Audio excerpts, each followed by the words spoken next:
नमस्कार, बहुत स्वागत है आपका। ग्राउंड रिपोर्ट देख रहे हैं आप। आपके साथ मैं हूं आसिफ शेख।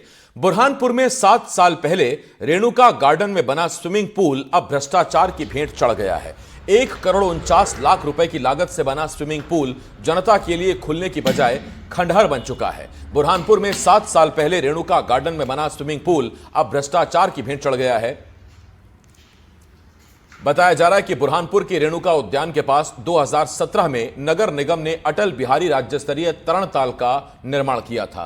तत्कालीन महापौर अनिल भोसले ने करीब 1,49,00,000 रुपए की लागत से यह स्विमिंग पूल बनकर तैयार कराया था, लेकिन अब तक ये स्विमिंग पूल जनता के लिए शुरू ही नहीं हो पाया।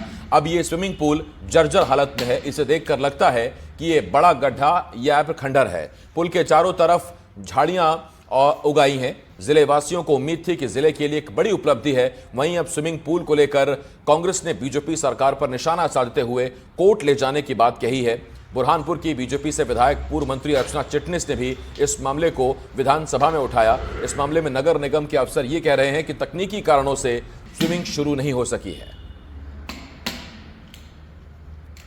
जो स्विमिंग पूल बना ना वहाँ पानी की व्यवस्था, और जो नीचे टैंक बना है उसमें पानी डालो पानी बह जाता है। आज तक के इन्होंने एक भी रुपए का काम यानी एक व्यक्ति के लिए भी वहाँ किया नहीं गया। हमारे पार्षद दल ने विरोध किया, हमने कांग्रेस ने वहाँ विरोध भी किया, बाकी बहुमत के आधार पर इन्होंने प्रस्ताव पास किया।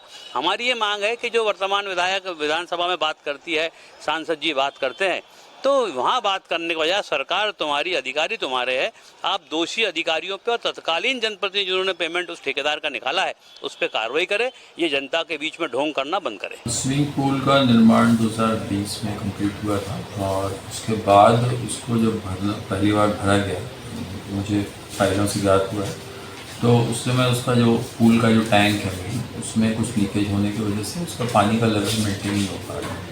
तो ऐसी स्थिति में फिर पूल को संचालित करना संभव नहीं हुआ। बीच में एक बार और कुछ रिपेयर करके उसको चालू करने के प्रयास किए गए, बट शायद उसके टैंक निर्माण में कुछ तकनीकी त्रुटि के कारण वो पानी का लेवल उसमें मेंटेन नहीं होता। हम लोगों ने उसका एक पूरा स्विमिंग पूल एक्सपर्ट से एस्टिमेशन कराया है। उसमें शायद जो टैंक की जो कास्टिंग है उसमें सही लेवल कॉन्क्रीट कवरेज होने के कारण कॉन्क्रीट की जो अलग अलग लेवल पे कास्टिंग होती है उसमें गैप के कारण पानी का रिसाव हो रहा है। तो उसके रिपेयर का एस्टिमेट बनाया है लगभग 20 लाख रुपए का। उसमें नगर निगम महापौर जी से चर्चा करेंगे कि उसमें जब उसका लोकार्पण कार्यक्रम हो चुका है तो उसको संचालित करने में क्या दिक्कत है, तो महापौर जी से उसमें चर्चा करके उसको जल्द से जल्द चालू हो। लोगों को जिस लोगों के सेवाओं के लिए शुरू हुआ है तो लोगों को सेवा उसकी मिलना चाहिए।